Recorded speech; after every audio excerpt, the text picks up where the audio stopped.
You guys want to give a mic check? Check. 1, 2, 1, 2. Checking mics. How about you? Okay. Yeah, that was great. I promise I won't swear. I'll be very good and pretend that Diana's in the room with me. That's not going to happen. Not at all. I'm usually the loudest one. Oh, God. So you may need to adjust accordingly. I'll just be quiet. I'll keep it down. Yeah. I'll tone it down for the show. I'll keep it here. I can't swear. It's going to be fine. Just I'm going to imagine. do okay. We are 4 little beavers just doing a podcast in a 500 square foot apartment. And the Great Beaver Fiasco starts now. Beaver Dam, Wisconsin's got peppers and a stage. Beaver Dam, Kentucky's where Bill Monroe first played. Beaver Dam, anywhere the people all say, have a gosh dang beaver darn great damn day. Are we opening? How are we opening? I would have used all that. Yeah, you would have. Yeah. This is the Great Beaver Fiasco. We need to be more formal about it because we're probably going to forget like halfway through the podcast what we're actually talking about. And we want to remind you right now, you can like us on Facebook at the Great Beaver Fiasco. We are also on Spotify, the Great Beaver Fiasco. You can comment there as well. We're on Podbean and sometimes YouTube, but we haven't really posted any of the last season up there yet. We'll do it all at once. We're in a reconfigured formation, the missing person formation on today's program. And who are we missing today? One LA Bass. I think LA's in like New York to get I don't know. Where is LA? A modeling convention? She was last seen, let me see, riding the rapids up in Ottawa, I believe. Oh, wow. Yeah. Okay, very exciting. Canadian. Yes. I didn't know she was that daring.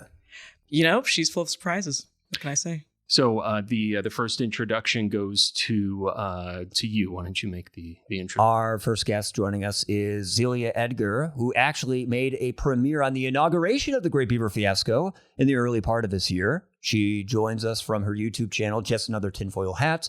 And you can also find the book as well online. Is it on Amazon, like anywhere? Yep, it's on Amazon. Just Another Tinfoil Hat Presents. And my YouTube channel is also Just Another Tinfoil Hat. And pretty much anything else you would ever want to find me under is Just Another Tinfoil Hat. Thank you for the introduction. Can I make one correction? Please. I don't think she's a guest. What is she then? I think wouldn't she be like an interim co-host maybe or something like that? Yeah, I would give her clearance for that. Yeah. Do you guys need like a, like every once in a while, almost semi-regular UFO person or Bigfoot correspondent? I mean, maybe UFO? Is that a UFO? I have actually taken to, this is a long tangent, so I don't know if I should do this now or later. I've taken to going way back and saying the term UFO as it was originally said as UFO. Oh, wow. And the reason being is that when looking at anomalous phenomena, I think of them as something other than an object. They're more, I mean, there's UAP, which is great. UAPs is what I call them. Yeah. And which kind of lends more of like a nebulous feeling to it, but there's something so evocative about UFO and it feels so kitschy and vintage that that's what I've been saying. All so right. yes, I know it sounds silly. Can I use that? Yeah, of Do you course. want that to go? UFO? Yeah, I'll use it in my circles. Let's start bringing UFO back. I don't know. I'm down for it. I mean, you're the most hip person on the podcast. A couple of weeks ago, you're the only person that knew about the Hawktua girl. That is true. I was really more disappointed that you guys had no finger on the pulse of pop culture. We had nothing. It was a majority of not understanding what you were talking about. And the name is unusual enough that you weren't even really understanding the words coming out of my mouth. We were just saying the words over again, and then I looked at the video the next day and I was like, oh, wow. Yeah. Okay. Like 12 times of just saying Hawktua. Yeah. And now I don't really Hawktua? like the taste of the words in my mouth. It's a weird word. Yeah. Do you want to elaborate? Because now she's being sued because of her crypto. Yeah. What? Doesn't look like it's going well for her. Craig, That's true. why don't you introduce our second guest? Again, our interim co-host on today's program is none other than Beaver Dam, one of Beaver Dam's greatest residents. We refer to her simply as Jen around the house. Thanks, that where was she good. cohabitates with me. Thank you. That's a good intro. So welcome aboard. Well, thank you. Welcome. Thanks for having me. This is our first time together on a podcast. It is. Yep. That is true. Is this your first podcast? Longtime listener, first time podcaster. Oh, wow. Okay. So, yeah. So exciting. Well, welcome aboard. Are you a podcast listener? I am a What are you, ship's captain I here? am. I'm ushering Listener. you into the show. Yeah, thank you. Okay. All So right. so right off the bat, your thoughts, Haktua girl, go. First of all, by the time you started bringing her up, it had already been like a month since she had gone viral. So we were a little late to the game in our household when you were wanting to discuss her. Oh, interesting. So- I don't watch the TikTok. I don't know what's going on. Okay, with the but you kids knew something nowadays. was viral and you caught those wins. I remember being there a little bit sooner than that, if for no other reason than it was just so funny how she was like the one person that like was bringing together the left and the right in these politically challenging times. Like everybody kind of came together when she first hit it off to be like, yeah, I like the Haktua girl. Well, I like the Haktua girl too. People were joining hands, singing Kumbaya around fires. It was really a touching time in the nation's history. I know how much you enjoy listening to Craig's insight. I love it. You Thank probably listen to every podcast we do. Oh my of the gosh. Great Beaver Fiasco. Huge fan. On huge repeat. fan. Yes. And he had nothing but kind words to say that basically Dolly Parton, The Rock, none of these figures matched the same veracity of togetherness that the Haktua girl did this year. Yeah, that's kind of what he just said, wasn't it? Yes. Yeah, it was. That Okay. I just want that on the record. We're on record. Stand by that. I did not spend any of our money on her Bitcoins, though, so you have nothing to worry about. Hawk, I believe, is the name of the currency that she was I think you peddling. are correct. I think you are correct. See, Yeah. I had seen something recently because the Haktua girl was new for me. I had not heard of this phenomenon apparently until very recently. Is she making an AI-powered dating service named after her pet name for her boyfriend, or is that Oh, wow. a meme? I don't know what don't her... know What's the about pet that name one. for her I boyfriend? believe it was Pookie. Oh, that's someone else. That's someone else? Yeah, that's Oh, another okay. couple. Pookie and I don't know what her name is, but she's actually pregnant and having a baby. Oh, okay. Ooh, that's Yeah. a weird I don't know dating how I app. got Oh. that. Yeah. Okay. But no, they're like, they're a viral couple. Hashtag love TikTok. She is a resident TikToker. That For is- her area of expertise. do you TikTok every day? I do. How do you feel about the lawsuits last week? The court saying that they would have to divest or be banned in the U.S. I find it very interesting that we're concerned about China's influences on our social media platforms when our phones and chips are made in China. But there's workarounds.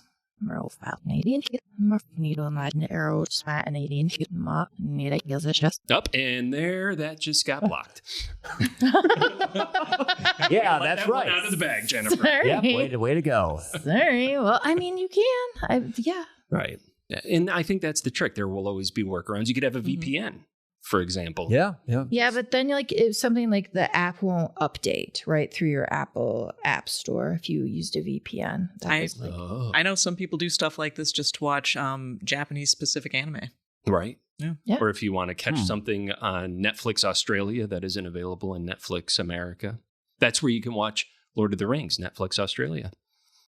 Did you just drop Lord of the Rings in here? Well, I know how much you are such a fan of Lord of the Rings, I Jen. am So I just not. wanted You're to. not a What Lord is that No. new animated series about the Rohirrim? That's a movie that's coming out, isn't it? And you see, you think Yeah. I'm a nerd, and That's all I know about This it. is what you could be listening to on a daily basis. It's true. What's the Rohirrim? The Rohirrim, Rohirrim. right? The Knights of the Rohirrim. That Yeah. was, the giant castle, like with all the horses, the horsemen. Yeah, the horse guys. That's where the orcs were attacking. Minas Tirith. Yes. Oh my Yes, it was. Okay. And they were Orikai, not orcs in that instance. Mm-hmm. Yes. Come yes. on. Bring out your nerdness. You should Well, know this Let it stuff. shine, buddy. Let Everyone it- knows Not it. my area of expertise. Wait. I'm more of a Star Wars nerd. That's true. Well, I That have is to true. ask then, have you seen all of the extended versions of Lord of the Rings? Oh gosh, I have not. Are you kidding well, me? No, Oh, no, but my I do goodness. have them on bootleg DVD. I don't know what good that counts as, but Old school VPN. that's right. Before VPN. We're going to have to block that too from the podcast. Right. Yeah. We don't want anybody knowing about Don't that. tell them about it. Shh. Yeah. So UFOs though. Any good UFO sightings? Anything from the world of unidentified flying objects going on in the paranormal world, Zelia? What has caught your interest recently? Oh my gosh. Well, I see. My thing is, I am still most of my research is focusing on still like the 70s and 60s. So I am a little behind the times, but Jen was just informing me about some crazy sightings going on kind of all over the place currently. I know it is current, wait, what was the thing that you said to me the other day when we tried to talk about UFOs? Okay. So in my household, wait for 1 second. I turned on some UFO programming because I was like, whatever, I couldn't find anything else. And we were going to hang out and watch TV together. So I turned on this UFO paranormal whatever program, and we sat down to start watching it, and he says, you don't have to watch this. And I'm like, no, it's fine, like whatever, I'll watch it, it's whatever, I'm kind of interested. And he says, what do you say? I'm more into ancient aliens. The program? Well, Just in general. The concept of Just ancient in aliens. general. Ancient astronaut theorists believe. Yes. Yeah. Exactly. So like the UFO program I had put on did not quite hit his nerd level. It was too that up-to-date. he likes more ancient UFOs. I was in the 60s and the 70s, which I felt The height was, you of know, UFO yeah, like, myths. yes. Yeah. And so cute. Yes and no, but you like more ancient. And then that opened up for me to get a ton of photos of carvings in pyramids of spacemen that were definitely not doctored. Those were completely legit. I can tell. I will let Zelia handle the Stone Temple pilot answer. No? Is that not any area This that is you... such a can of worms. So, oh my goodness. Okay. No. Wow. This is exciting for me Dig it. because there are multiple theories as to what aliens, UFOs, all of this stuff is. There are multiple theories as to what Bigfoot is or ghosts. And my personal, I guess I should say, the theory that I favor is that all of these things in the paranormal seem to have such similar sort of aspects to them as to just be, in my opinion, anomalous. But these anomalies seem to be intrinsically tied to the human condition. And so when you go to this, like the ancient astronaut theories or the ancient alien theories, I think rather than saying like, oh, you know, it's some extraterrestrial race that shaped humanity, it's more, you know, still this same manifestation, the same anomaly has just been with us for so long that it shows up in these similar patterns, these similar like sightings, I guess you could say, throughout time. Boom. Mic drop. Thank you. Okay. Well stated, Zelia. On the quick topic, though, of ancient carvings, one of the oldest petroglyphs I recently found is a mushroom man. And it is the coolest freaking thing. It's literally supposed to represent a shaman covered in mushrooms. And That I believe. Wow. That Yeah. makes sense. Like It is mushrooms awesome. have been around I forever. don't have any tattoos, but I'm like, you know, Get it. mushroom shaman might be the one Do I go it. with. I Do think it. we've got these carvings all over the world that predate photographic trickery and whatnot of, again, the 90s band Stone Temple Pilots. And where do you think they got that name? Based on these ancient carvings of what clearly looks like somebody from outer space, which Celia called anomalous, which means they existed, just to translate. Okay. Okay, Is that what that means? Well, okay, maybe I not. mean- But they were spotted by other races. And yeah, I wouldn't necessarily say that they founded our humanity. Maybe that's a Well, big, I'm slightly question, but concerned that I'm in I think this they've been here. room with all of you UFO, what are we calling him now? UFO. UFO fans, and I'm the one bringing to the table the drones, I'm using air quotes, that are being seen all over New Jersey, which people have recordings. They're huge. They're like the size of an SUV. They've been hovering in the night air and early morning hours for like the last few weeks. Pentagon just had a meeting about them. There were sightings last night in Michigan and in Wisconsin as well. So talk amongst yourselves. I feel like you guys need to Google. Because there's just stuff wanna happening point out here. I want to point out we haven't gone like 3 podcasts now without bringing up mushrooms at some time. Oh. Like I prefer that than UFO, That's- mushrooms and that's UFOs. I true. guess that goes together. Yeah. So these are SUV size and they're appearing from someplace, then do they fade away? Do they disappear? Or traveling back and forth? Yeah. I guess How do we they know just they're kinda disappear. SUV size? Because the public is filming these. And Trust the public on this one. well, yes, it's quite a brouhaha. It's like legit. I'm not kidding. It's like real. I mean, it's real in the fact that like they're a drone, but the other thing is they're hovering over a military base in New Jersey. So I don't know. So I think this is, do I get to bypass this? I think this is a funny headline related to this. It's in the Inquirer, not Inquirer. Mm-hmm. I think that's a British newspaper, not the Inquirer, which reports baby born pregnant or whatever they've got. I love the headline. I'm a UFO researcher from New Jersey. The drone situation is out of control. That's the headline. Ooh, this is a disturbing situation, which is why we as citizens must demand that the Pentagon release more information to both Congress and the American people. The congressman who represents us is on the UFO committee. So I have a question. That is true. Sure. Yeah. I have a question for a representative of the paranormal activity. Yes, you That's are a hefty our title. representative. So we've heard of talks of like UFOs, flying objects, orbs, and I guess I always had it in my head that they're very, very small, perhaps. But it seems like this year especially, we've heard a lot of like SUV size, like larger floating objects. Is this something that we've seen in the historical archives, like the size? How does that play a part, like the size of the object compared to like when in history it's found? I mean, I guess that's a great question. But for one thing, it all has to do, again, too, are we looking at this as like an actual physical object? Are we looking at it as some sort of projected object? Are we looking at it as a subjective experience, an objective disturbance that causes subjective experiences? You kind of have a mixed bag wherever you go in history of people seeing small lights, big lights, huge motherships, that they claim are like football field size. And again, my personal opinion is that it all is some sort of subjective appearance that clothes a real and objective phenomenon. So as far as the size is concerned, it's interesting too, because in a lot of these cases, you'll have people experiencing a close contact or a high contact encounter, and they see what they call a ship, and there are beings, and it's really close and it's really big. And then at the same time, you'll have people who are a little bit further away who are just reporting seeing little like baseball-sized orbs of light kind of floating around. So it's always a mixed bag, and that's kind of part of the fun. Could it be that the aerial phenomenon is simply copying human trends as our cars have increased in size and capacity? Maybe they're thinking, we need to upgrade our size of flying spectral orbs. I mean, I do think that there's definitely a cultural kind of reflective ability to supersize, like supersize that. Like a Hummer UFO. Yeah. Okay. No, I think that there are cultural kind of reflections that you can see, I mean, and a lot of this has to do with how people retell the story. In the 1800s, they saw beautiful airships, then you get to like mid-century and there's a bunch of, belief in like more compact, like flying machines. And you still see some of these old fashioned like propellers and things like that. But then as you get to thinking about actual space travel, it's more streamlined.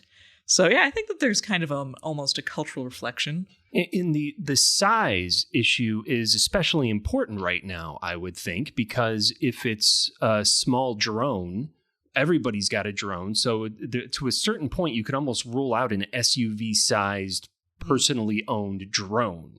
And at the flip end, the opposite end of that, you're less likely to have something that big coming from a foreign adversary like China or something like that going undetected by U.S. military. I mean, it could be enemy surveillance or something like that. But I mean, look at the big deal we made about that balloon that was floating around, the weather balloon. Right. Yeah. So it seems just the size of it seems to kind of cancel out both of the easy to explain reasons why that might be there. Well, I'd like to know, too, if it's actually showing up on radar or not, because, there was this fantastic case over Lake Michigan, and I believe it was in the 80s or 90s, where people were seeing all of these huge lights, and they were just kind of popping up on radar and then literally just vanishing.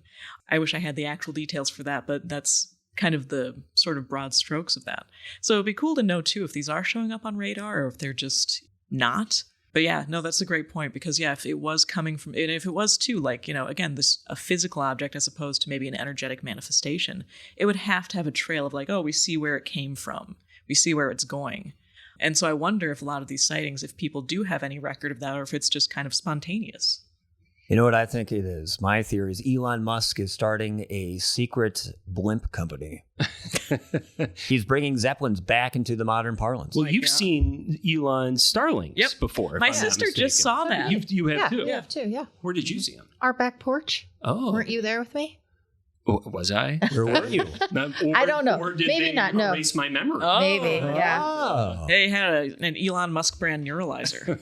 Right. Ooh. Yeah. Well, what is TikTok saying about this? Well, there's a lot of speculation, right? They're saying that it's changing clocks in New Jersey. It's saying there's a buzz, a hum over the airspace. Some people are reporting that it's political because it's been over some Trump property that's in New Jersey. I don't know. I think it makes more sense. And when you said like projected, that definitely made me more interested. And then talking about Project Bluebeam, where the collective mass creating this, event to kind of get everybody focused on one thing. And I think that makes more sense. We're going to need an explanation. What is Project Bluebeam? Oh my gosh, you guys, I feel Sounds like like a I'm hair like care out. product. I'm like, look, Craig, I'm like out nerding ya. It's a sci-fi author wrote a book, I think in the 70s or something, or maybe the 80s. I don't know. But it was like this story about how creating this collective consciousness, okay. But now I sound like I'm like No, conspiracy dive right. theory. We're all in I here know. right now. But trying to get everyone to believe globally in one thing. So it would basically override religion beliefs and like making this extraterrestrial being be like seen globally, and then getting people to adhere to rules and whatever. So fabricating a massive worldwide global event to bring humanity together. Correct. So kind of like the plot to the Watchmen movie. Haven't seen it. Oh, but is that the plot to is The that it? Watchmen? Well, it's kind of, and I'm going to Spoilers. spoil the movie from 2009, but it was basically a scheme where one of the characters framed Dr. Manhattan, who's like a being outside of time and space, as the central cause for almost destroying the world. And it brought the Russians and the Americans together in Nixon's America.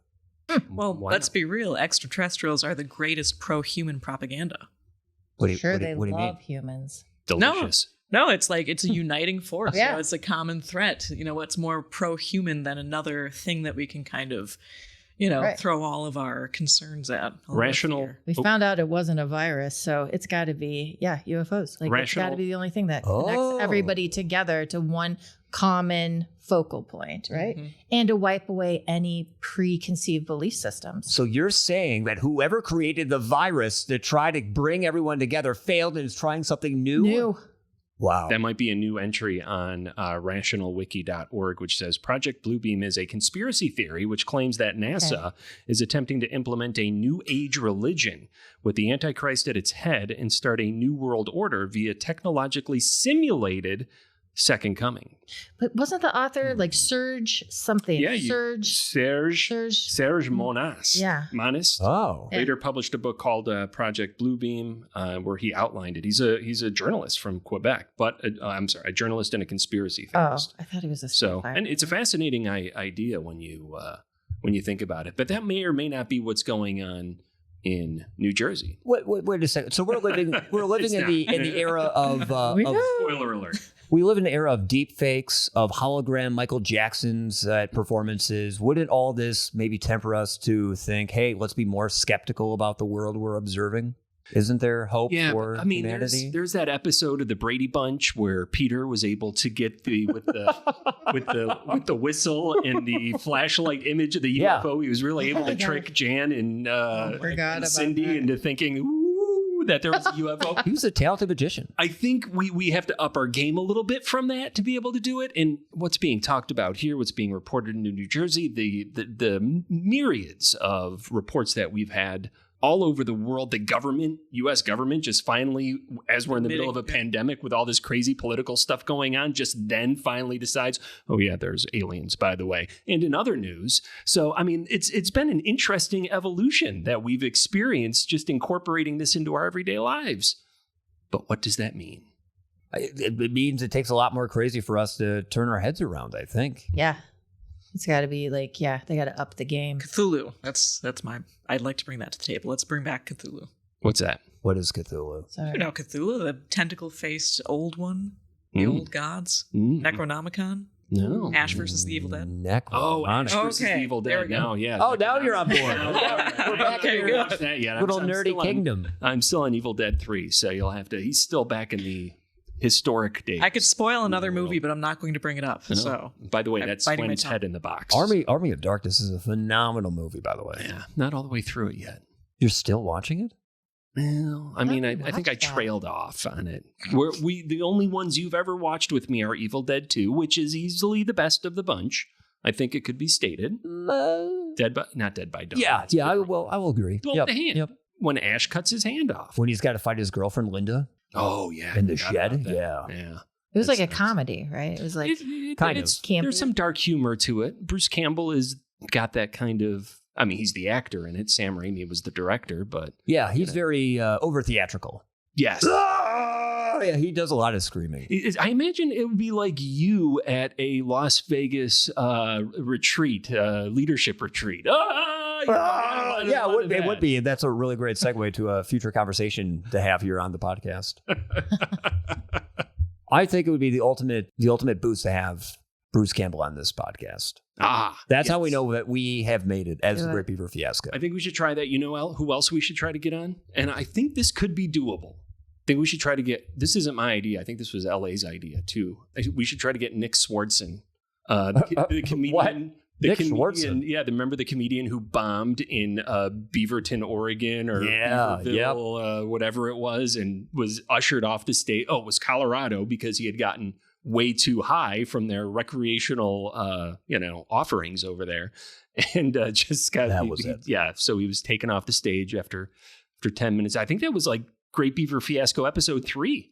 Yeah, it went back pretty far back. It was. Well, that's 3, 4. It was 3 or 4. It might have been 4. Shit. Chronologically, everyone. You've listened to everyone. All of them. Jen is the head of our fan club, by the way. If you want to send all mail. reach out, you could just get a hold of her at Jen at greatbeaverfiasco.com. That's right. Oh. You're working on a whole new merch line for us, right? Great Beaver Fiasco knitted sweaters. Yeah, hand knitted. We got the hand in the front, or the head in the front and the tail in the back. By March, we should have one. We're going to have to redo those. I thought they were the tails in the front. Okay, so maybe by next June we'll have one ready. Yeah. All right. Okay. We'll get there. It might be a little pricey, but it'll be worth it. It'll be worth it. Yeah. So I think we've got the perfect replacements for us here. Should we decide to ever not be able to make it to one of the Great Beaver Fiasco podcast episodes? Oh, you want to have Jen and Zelia do the podcast for us? And then of course, I think our third fill-in person in order, like Speaker of the House level, would be Dan the Warehouse Man. I hear he's part of. We should get him back in the lineup. Plan. Yeah. We should have a musical session with Dan here. Right. At one point, then we could replace the 3 original members of the Great Beaver Fiasco podcast with the 3 interim co-guests. I have to.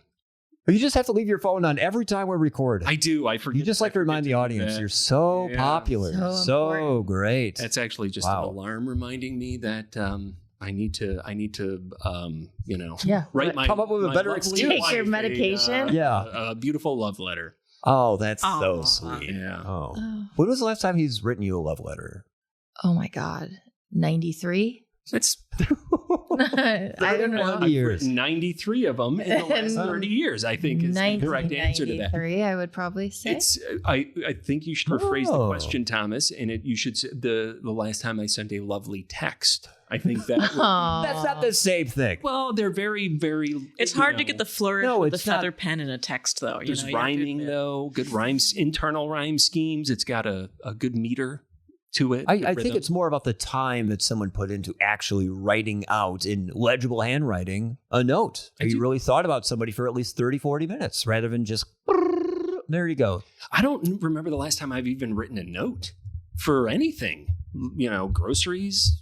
Like, who writes it? Is there even paper and pen around the house? Yeah. I always write still. Oh, you do? I've tried to do the whole grocery list on the phone thing, and I just... Listen, I'm not this is a weird intro, but I'm not a super fan of the grocery list on the phone. I kind of actually fight the system and don't participate in the shared grocery list because I don't know. Should be on a scrap of paper or the back of an envelope. Thanks. And plus, I don't understand if the checks mean we need it or we don't need it. Like, I don't know. There's some flaws in the system. However, the other day he appeared with Worcestershire sauce. And I didn't ask for it. I was shocked that he just walked in and set it on the counter. I was like, how did you even know that we need that? And he said, the grocery list. He had put it on the list when I had said that we needed it a week before. You are teaching. I mean, it was, I was impressed. Not enough to use the grocery list. I'm not going to use it, but I did like that benefit. See, Worcestershire is even more potent than love letters. I think that is a good That's takeaway, the takeaway for kids. our listeners here on this podcast. If you just want bring to sauces home and exactly. You put it perfectly right there. If you want to make your spouse happy, bring them a sauce. I'm not going to disagree with that. Yeah. Like a salsa, hot sauce. Look how many sauces I have over there. I've got, sauerkraut's not really a sauce. You are rich with sauce, Mike. I'm We're very sauce rich, yes. We got some curry up there, some aioli sauce. Ooh, doesn't aioli need to be refrigerated? Not unless it's opened. Oh, okay. I get you. I hope. What is aioli? How is... I don't know what aioli is. New. It's like how do we have a new condiment in our life? It's like a mayonnaise or something, it's right? Spicy It's like a mayonnaise. It's like wasabi and mayonnaise. There's like stuff in it, right? Yeah, right. It's like garlic, though, I thought. I mean, a lot of there's garlic. different I thought it types was of like aioli. horseradish. But it's not Miracle Whip. It's not mayonnaise. Just because it's a white, gooey substance. It's not usually white. It's usually stained whatever. He's always like this. I was going to say, I was told this was very wholesome family. We were going to talk about some UFOs, some like Star Wars stuff. I don't know what's to be going on my best behavior. Yep. Your mind. That was reiterated at the beginning of the podcast. Yeah, I haven't sworn once. So yeah, keep it cool. You're over shaking there. with self-control. I really appreciate it. I know I might pass out. It's really hard to be this conscious and not. Yeah, she's doing a good job, though. Wonderful Thank job. you. Yeah. Thank you. Very, do you want to give her any advice on her? I mean, you're a long-time podcast. You're a veteran of the podcast world. I don't think that's accurate. We've been doing this for maybe a year, Well, and we started this We started this as an actual LLC.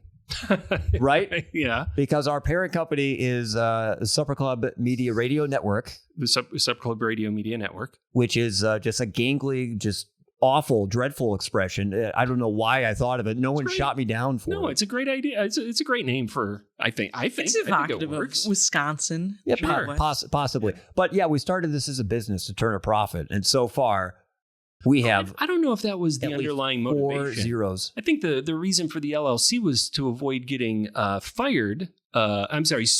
Oh, that's what it was. Yeah. Legal protections. It was legal protections because we got Neil deGrasse Tyson breathing down our necks. Oh, he has sent us some really nasty hate mail. So, things. Yeah. Well, Craig keeps mentioning Neil deGrasse. One episode, he mentioned him like 5 times. I was like, whoa, dude. Do you have beef with Neil deGrasse? We got to been stop. Popping up on my YouTube algorithm a lot lately, I think, but with some very insightful things that I think everybody should watch.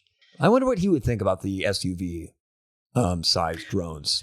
UFOs. That's a different can of worms. I have some Are you anti Neil deGrasse Tyson? No, Same. he's... No, Oh, I plead he's- the fifth, I think, for Okay. the same reason you're pleading the Hey, fifth. he voiced Waddles the pig in Gravity Falls in one episode. That is cool as all get out. Wow. Waddles the pig. Yes, Waddles the pig. Okay. Yeah. Okay. Became sentient, even sapient, and ultra intelligent. Was voiced by Neil deGrasse Tyson. Really cool. Okay. All right. I could separate the individual from the collection of knowledge that the individual is able to interpret in a very articulate sort of way that advances thought in a positive direction. Yeah, separating the idea from the person. Right. I don't even know how we got onto this. We were Very talking elegant. about Great theory. Winnebago-sized UFOs. What's new in the world of our big hairy friend Paranoia? Bigfoot? No, I'll ask. What's the difference between Sasquatch and Bigfoot? Is this the same? And also, what is the South American? Chupacabra. Yep. Are those But all? I don't think I am pronounced I am I blurring this all together into See, one? you're asking entity? the person that is all about blurring Okay. everything. Because so many of these things, creatures, cryptids, they have these different names. And in my opinion, they're kind of meaningless because they're all describing very similar things. So Bigfoot is kind of just, Bigfoot was coined technically in 1958, Willow Creek. This, pretty much the original the thing that started, let me try and back up you. The thing that really kicked off obsession with Bigfoot in mid-century America was this trackway that was discovered at a construction site by the Jerry Crew construction people. And he was the guy that ran the Jerry Crew the Jerry Crew Okay. crew, yes. And so that's when Bigfoot was actually coined by a newsman, because it was a bunch of big footprints. So they said that Bigfoot man. Oh, literally. Yeah. Okay. So that was kind of just a rebranding of this thing, which has been, the wild man is a part of mythologies worldwide. So not even just in North America, but if you go even to Europe, there's like so many different stories of like these tall, hairy beings that kind of fall into the wild man archetype. So that is kind of like the thing for Bigfoot. Bigfoot is sort of a rebranding of this creature that's been observed and taken down in mythology since forever. Chupacabra is a whole kit and caboodle of different things. So that really was popularized in the 70s with what people actually referred to as vampire attacks, especially in Puerto Rico. And through the years, it's come to discuss these almost zombie-like winged beings that people were reporting. Things that look much more like, the classic gray aliens, things that are supposedly reptilian with wings and red eyes, and unfortunately a lot of like feral dogs with mange. It's all this kind of, mixed bag of different sightings that have all been just lopped under the Chupacabra name. Huh. You said kit and caboodle for the Chupacabra. I thought they liked eating like goats, farm animals, dogs. Their name literally means goat sucker. I think, cats are always, cats in the paranormal, they get along like... Peanut butter and chocolate? Yes. I don't know, beans and beans. Okay. I like it. Well said. But I don't think that any cats were harmed in any of these outbreaks, from what I know. But a lot of rabbits. Rabbits always seem to get the short end of the stick with paranormal encounters.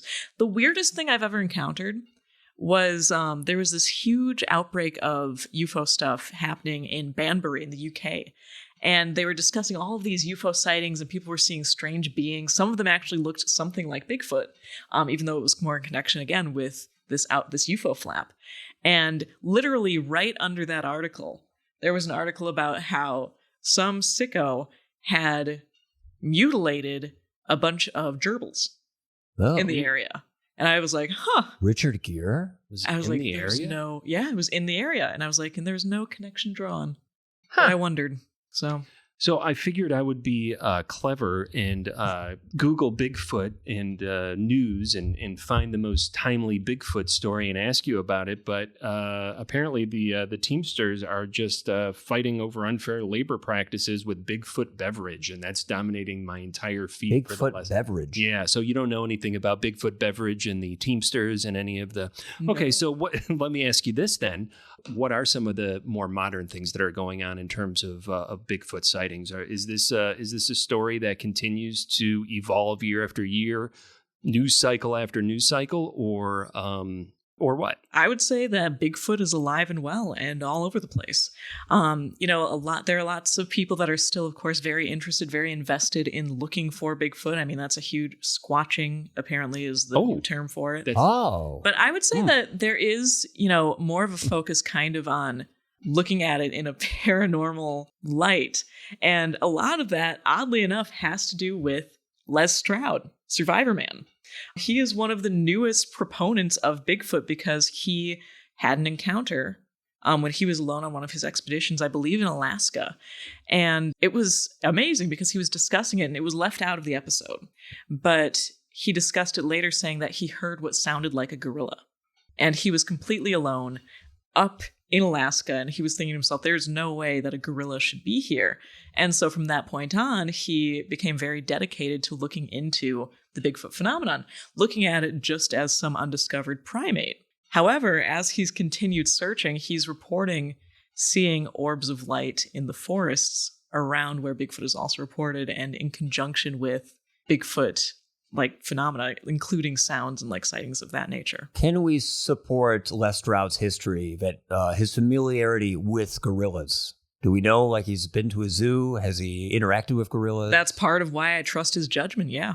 Not just in zoos, but I believe in the wild, surviving. But in the interest of the simplest answer usually being the answer, I mean, we're talking about feral humans here, quite possibly. If there are actual physical sightings that can be tied directly into an actual incident, I mean, really, aren't we just talking about some feral humans that are smart enough to be able to evade being seen, but maybe not quite smart enough to be able to make an iPhone? I mean, here's the thing. I do think that there's more than one option for, like, you know, things being correct. I think that there seems to be kind of like a more paranormal aspect to certain Bigfoot sightings, especially if you look at sightings which occur in weird places, such as in the middle of a city. How on earth would this giant primate whose entire life is, you know, trying to avoid people and avoid being found, showing up in the middle of like the suburbs, you know, or in conjunction with UFOs or whatever? So there's like these kind of more like anomalous sightings. Why do the Amish go to Walmart? Like, you don't expect to see them in... They go all the time. They go on like. I bet you the Amish see Bigfoot all the time. There. So I mean, there's an attraction. There's something there that they want, even though it isn't part of their normal routine. However, I will say that when it comes to places like the Pacific Northwest or the wilds of Alaska or Canada, that's a perfect setting for some sort of large undiscovered primate. I mean, if you look at too, like the gorilla was really, if you look in like the whole span of time, it was considered a myth for the longest time by the colonizers in that area. And they kept being told, no, there's stuff in this area. There's this human-like being that lives here. And they kept thinking, that's just a superstition. Lo and behold, it was the gorilla. But if you look at the Pacific Northwest, which technically is a rainforest, absolutely there could be, you know, an animal of that nature living there. But you're suggesting there may be a mystical aspect to this. To some sightings. And in such a way that Bigfoot may, I believe you've suggested before in the past, may not even take a physical shape of the same collection of neurons and atoms that maybe we are and comprised of. I think that stands for a lot of these sightings, especially like more on the East Coast or even the Midwest. However, again, I don't think that rules out actual Bigfoots. It's kind of like people report, especially in the UK, there's like the Barghest or the black dog phenomenon, hellhounds. That doesn't mean that large black dogs don't actually exist. So wait, you started off this podcast by clarifying the distinction of the rebranding of the UFO to UAP. Do you think Bigfoot, it has come now to rebrand like what Bigfoot is? And if so, if you were part of the branding committee, if you were flown to New York, it's like, okay, Zelia, Edgar, we have to rebrand Bigfoot for the last 3/4 century or quarter, whatever, of the 21st century. That's a big like rebranding. I mean, Bigfoot he's a thing with big feet. I would be tempted exactly, and this brings up my second problem, because I would be tempted to go with what they referred to these things at the turn of the last century, which was wild man encounters, because that kind of goes in line with this kind of older iconography of wild men or green men. But again, not wanting to be gender specific, I don't know how I'd get around that. Wild beings, perhaps. Okay, so if Bigfoot and some of the orb sightings, and yes, go ahead. I have changed my mind. We should call them bugbears. Oh, okay. So bugbear? Bugbears. It's related to, it's one of the oldest derivatives of the word boogie, like boogeyman. Oh, yeah. Yeah. So if you go back in Old English, bugbear is one of these very old names for the wild man. I think if you had your way, we'd all be speaking like Yiddish and in that old 16th century. I love like linguistics, and especially going back to like all of the old dialects and seeing how they intersect. It's fascinating. All right, so we've got this idea that Bigfoot and the orbs, you know, it might not even be necessarily the same material that is made out of anything in our known universe. Let's tie this into the UFO conversation from earlier and the idea that maybe the UFO is not taking up physical space as we understand physical space. Do you guys believe in that as a possibility that some kid's doing it like on the Brady Bunch and faking it, but just that they may be coming in and taking some different physical form that we're not ready yet as humans to quite understand, if you're following me? Could there be a correlation? Okay. And you want to piggyback off that. Wait, can I nerd out on your back here? Sure. Of the back of your question? Yeah. Okay. So we've talked about Lord of the Rings and Star Wars. I want to talk about Star Trek, and specifically Star Trek Deep Space Nine. So Deep Space Nine is the only Star Trek series that happens at one location in the Alpha Quadrant. It's the Deep Space Nine space station. Jen, right? He's right. Okay I for feel that like one? I was brought here under false. You're not a Trekkie? Oh, no. Okay, my- well then you He haven't was a seen Trekkie. Deep Space Nine because I He wasn't is a now. Trekkie until I started watching this series from the 90s. Oh, okay. Which So- was the first post Star Wars, Star Trek non-movie series that Star Trek produced. It came out of I know the nerd Next stuff Gen about it.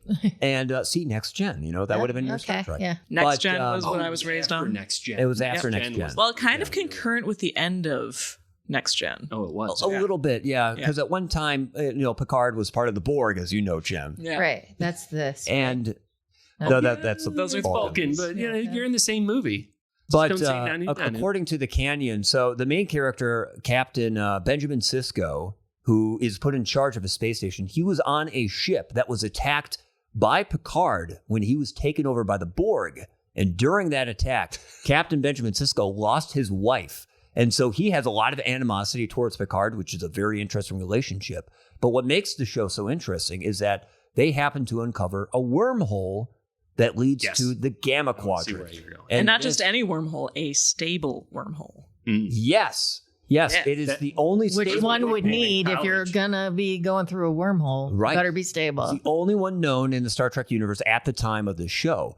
And so they're going through the wormhole and coming back, and Captain Sisko ends up almost being trapped inside the wormhole for a period of time.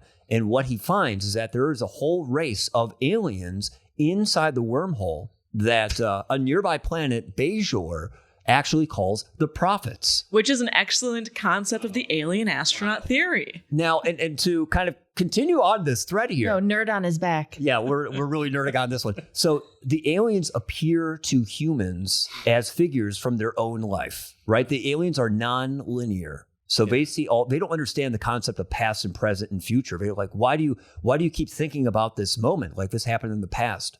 What is the past? We don't understand that. And so Sisko's kind of conveying what time is to these creatures. But they're aliens living in a space kind of outside of time and space. I think we're setting the record for the longest question ever asked here on the podcast. Go. I don't even know if that was a question. What was And the you question? didn't ask it? Well, I mean, that's kind of related to what you were saying, isn't it? That is. You piggybacked appropriately on my nerdiness. Right. Yes. And in response to that, I would say yes. I think that it's the thing that most neatly explains how, because the question always is, especially with UFOs, and this is what we see most often, but I will say that it also includes cryptids and it most certainly includes ghosts. How do these things exist and perform maneuvers in such a way that they don't rip themselves apart? I mean, you can even see with a lot of the, I would argue even like the famous the Tic Tac UFO, it appears to move at rates of speed, which when doing sharp angled maneuvers would destroy any physical craft. And so that becomes the problem is how are we seeing this? How is it existing? And I think that the simplest answer for that is that it is not solely physical. So then we say, oh, well, it's non-physical. However, then you have craft, again, kind of quoting marks, that leave physical effects or that create physical effects. So it has to be somehow both. Like smoke, it leaves a trail of like the Yeah, end of or Back to the Future even with the- trace evidence, such as landing traces, or even causing EMF disturbances. Chemtrails. And we see too with like Way to open that. I mean, if we're going to get in, let's get all the way in. the interesting thing is if we go and look at a different thing, cryptids. They're a really weird, and this is why I can't say that every Bigfoot encounter is some sort of physical creature. I think a lot of them are. A lot of them that make sense for them to be some undiscovered primate in an area where that makes sense. I can totally see that. However, when you have a Bigfoot showing up on someone's porch, being blasted at point blank range with a shotgun, and then exploding in a cascade of sparks. I almost said sharks. That would have been Or you something almost else. said something else that's not good for a wholesome podcast. That becomes something else. Anyway, We need more tissue paper. so what was the question? What was the question? So the UFO sighting, I think you used the word, non-physical space. These bus-size UFOs, drones, UFOs that are being reported in New Jersey now, in Wisconsin, Michigan, etc. I mean, it's completely possible that they're not taking up actual physical space as we know it. Well, it's kind of like the question of the wave particle. You know, you look at it one way, it's a wave. You look at it another way, it's a particle. And so we already have a precedent for something minute, something small to be both material and immaterial. Why can't that just be, something on a larger scale? So I guess, could this be an evolutionary adaptation that something has learned how to survive, like, between time and space? That's Or a great travel. question. Or travel? Yeah. Or in the ocean. Oh, In the okay. can. To go back to the ancient astronaut theories. Which is more than a theory in If my you- mind. Which is one of Craig's favorite things to talk about. If you look at all of these world mythologies, it is amazing how often, not even just the spark of life, but specifically the spark of intelligence actually comes from the ocean or comes from the water. Right. I mean, it's a precedent in so many world mythologies. It's interesting. All right, so to close the show, I think we should each ask another person a question. Oh. And I'm going to start. I will ask a question of Jennifer here. Well, since she's brand new to podcasting and everything. You've been a real champ. I just want to point out the last 20 minutes, like, it's very obvious that you're like, let's just get out of here already. No, it's great. I love it. We're going to be going home and watching the extended versions of all of the Lord of the Rings. Oh, excellent. And the Hobbit. I'm so excited. Are you going to start Deep Space Nine after that? She will not be there for it, but I will take a melatonin. she might take a melatonin. Okay, so this is my question for Deep Space. I don't know that I could watch Star Trek. It's not like the other Star Treks. No. It's really not. I'm just not. I feel like there's something intrinsic in my being that doesn't allow me to watch Star Trek. I don't know what You got to it give it a is. shot, man. Oh my God. Okay, what's your question? So how do you want your great-grandchildren to know how you felt about the possibility of alien visitors to planet Earth in the year 2024? Wow. Whoa, my great-grandchildren? Right, when they What do you go to mean? the archives and listen to this illustrious podcast that you Like filmed. being on the right side of history. Yeah. Yeah, anything's possible, right? Longer answer, please. or is it I don't 1 know. I minute? don't have a strong stance on it. You brought the idea of the New Jersey UFO up. You have to have a strong stance. Well, no, that's just a rabbit hole that I fell down. But yeah, I mean, anything's possible. I don't know. I haven't really thought very much about it. I'm more conspiracy theorist, I believe. I do believe it. I believe that I think it's just too problematic, that it's too convenient. It's like a collective mass hysteria in some capacity. I think like it appears when there's like conflict within economic systems or governmental. I don't know. I lean more that way, more conspiracy. So you theory. think aliens are the archetype of the collective unconsciousness? Yes, Oh. I do. I love how I love the choice of words. She suspects that she's a conspiracy theorist. I like think that's Well, I being mean, very Very impressive. conspiratorial. Yeah, Right. yeah. You almost don't. I'm not believe that sure. you I'm are. not 100% sure if I am or not, but I think I would lean that way. I'm more of a doomsfish girl, kind of, It's where I lean more. Mm. Doomfish. Nobody wants to chat about doomfish? I don't even know what it What is is. Doomfish? Oh, well, doomfish are these fish that are disgusting and they're huge and they kind of look like eels and they live in the deepest crevices of the ocean and you never see them except historically. Back in ye old days, fishermen would wash ashore. They would come out of this deep crevice and wash ashore. And that was always a sign that there was something like seismic going to happen, underwater volcano, storms. It was like this predecessor of something environmental that was going to happen. Then fishermen would not go out on the seas those days when doomsfish would appear. And 3 weeks ago, 3 of them appeared on the coast of California. Oh, historically, they've appeared recently, right before the earthquake in Japan and in the Philippines. So it's kind of like a thing. But anyway, 3 washed up, I believe, onto the shores of California. And there was just a earthquake, if not, right? Just a few days ago. Yeah. Which that would lead into the time frame of that these fish only appear before these huge seismic events. And So I don't know. You seem to be supporting the theory of the physical universe being cause and effect, there being a causality and there being an effect based on things that are out of mankind's controls, but things that could be interpreted perhaps by humans to be predictors. Okay. Now, since you were asked the question first, you are allowed to ask a question of anyone on the panel here as we sign off the podcast. Okay. Oh my gosh, I don't know. We're so formal We're here. so formal, and I don't really have. I don't know.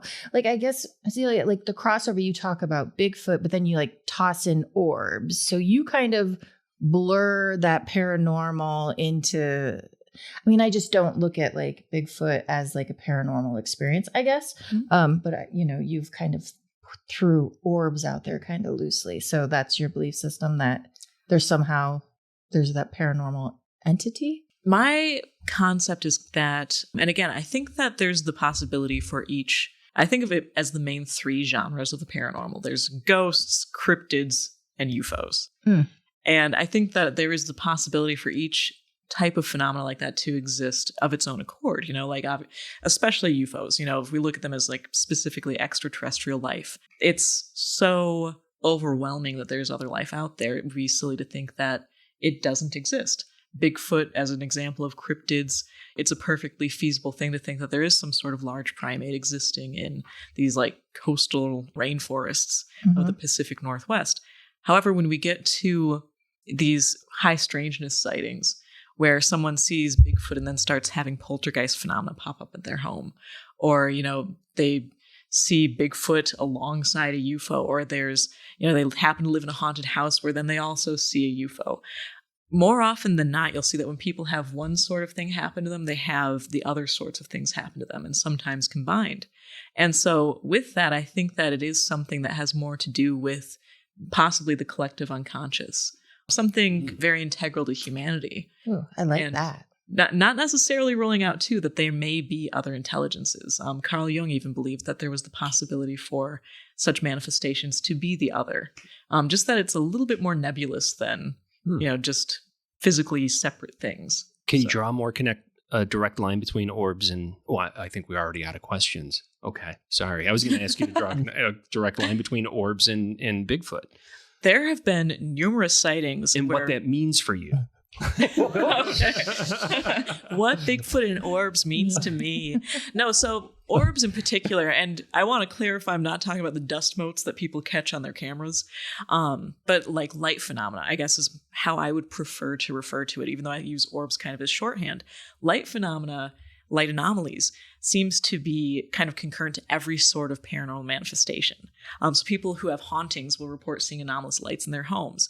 People who see UFOs will, report them initially sometimes as just these balls of light, or they'll see lights with them, or they are simply a light. And then when people report seeing UFO occupants, a lot of the times they're luminous. And even with Bigfoot encounters or other cryptid encounters, people will sometimes, there have been reports where people see Bigfoot literally with orbs of light around it, or that it has luminous eyes, or it appears luminous in some way.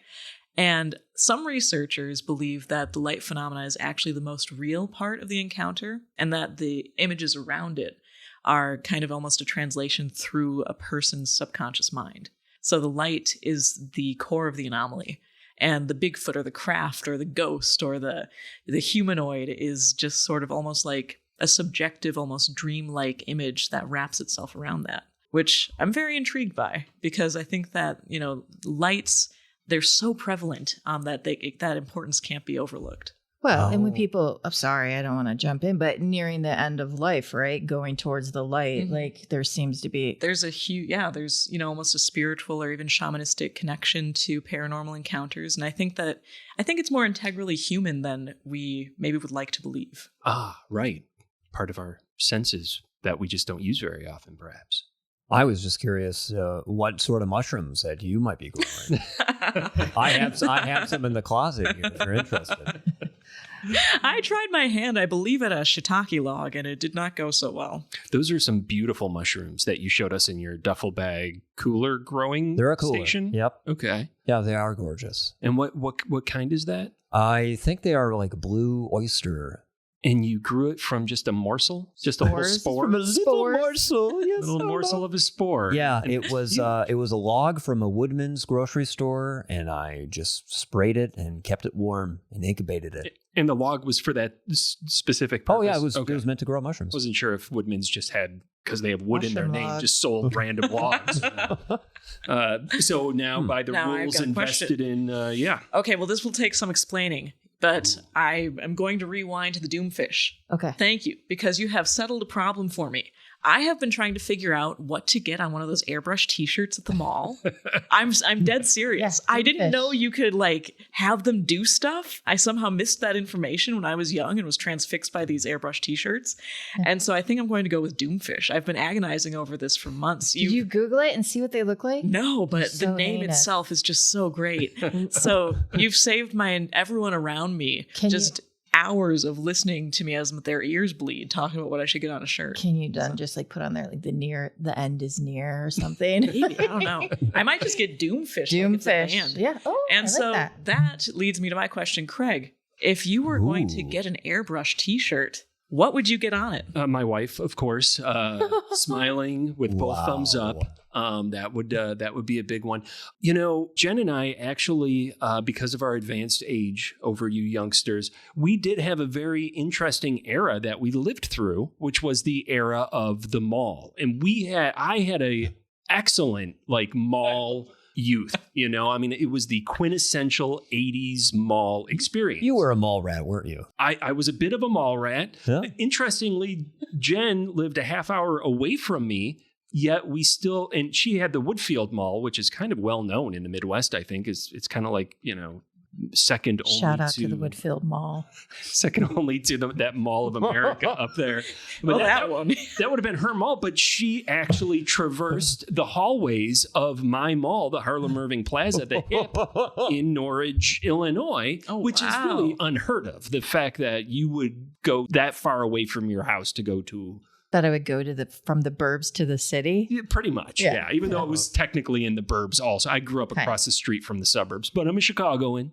So cross mall population was not really common in the 80s, like, or It- pollination. I think you had your home mall, and that's usually where, you know, the big part of it was. But, you know, she got around back in to some other malls back in the day.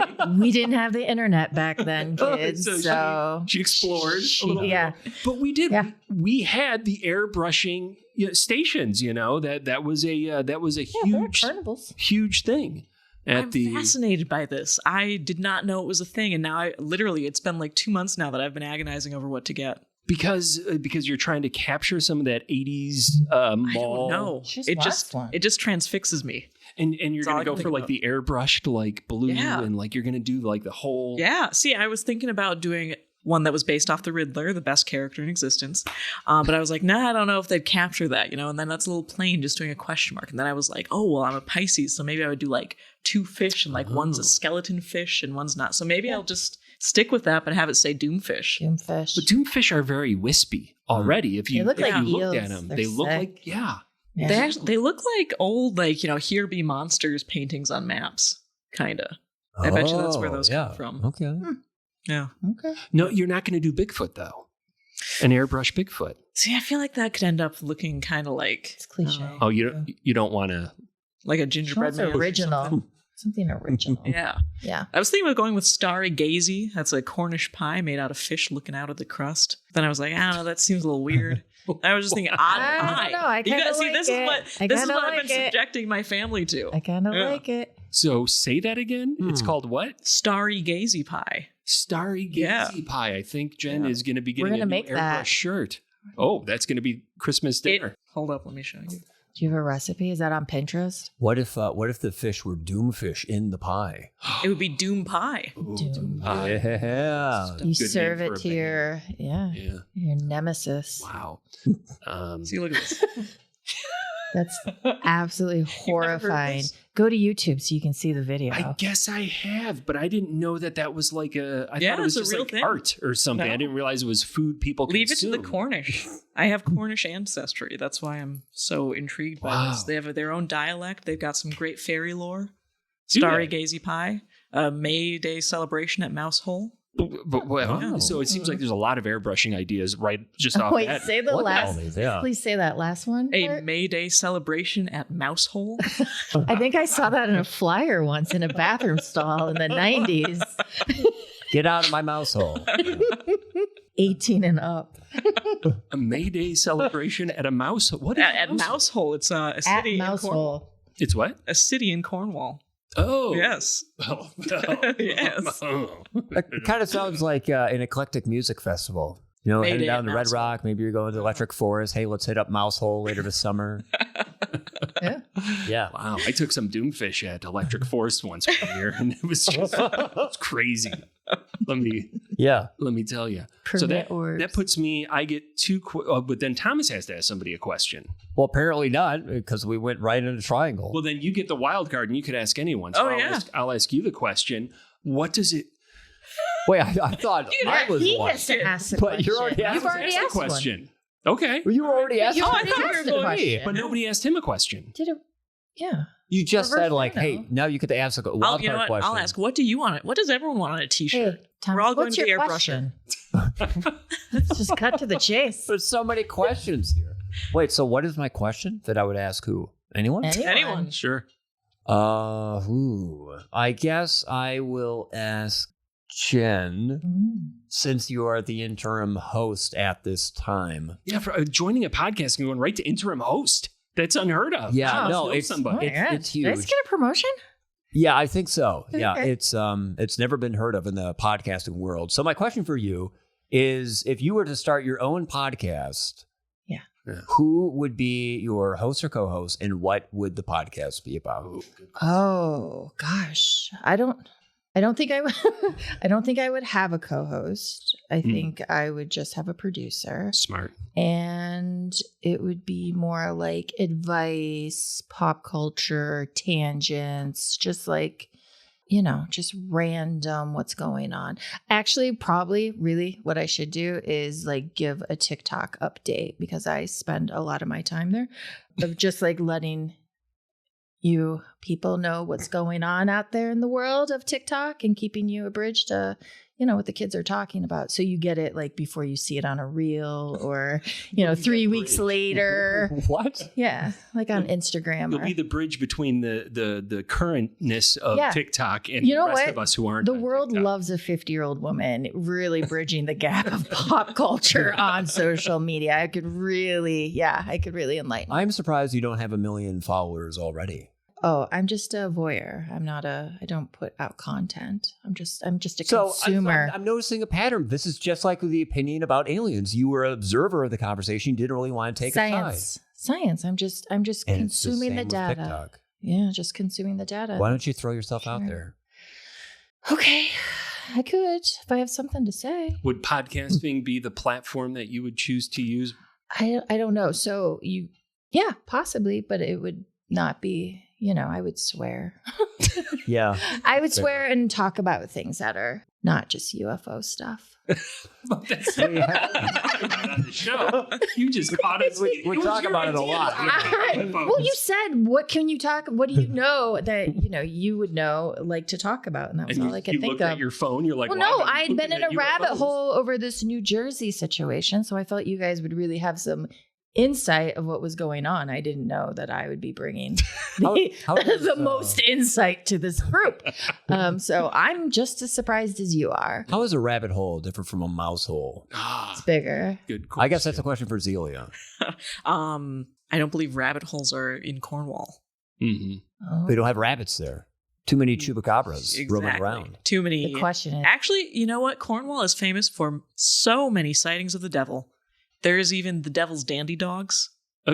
The devil's hunt. It's like the devil's hunting pack of multiple black dogs with red glowing eyes. Yeah. You see, that's what we're going to be talking about on the next podcast. Lots of- What was the Oh, name you guys again? bring The me devil's back. dandy The dogs. Devil's Dandy Dogs. Which is You don't another talk great about t-shirt. UFOs. Okay, now that's fighting with Oh Doomfish. my gosh. That's Yeah, that's the Dandy Dogs. Do you realize what season 2 of this podcast has become? We've talked more about dreams, psychedelics, mushrooms, LSD, paranormal phenomenon. Like, Some of those are the same thing. yeah, I mean, a lot of them are. I was like, why wasn't I invited on those podcasts? We had talked about psychedelics and we had to take a step back. We really talked about it a lot the last. Oh, time. we leaned in too hard Yeah, on there's that a lot one. of Well, psychedelic all right. talk. It was more of maybe what we thought we should be talking about. What do you think about the psychedelic realm as it relates to some of the ideas that you're talking Dude, about? that's a whole different podcast. Oh, you're right. Let's just end it right now.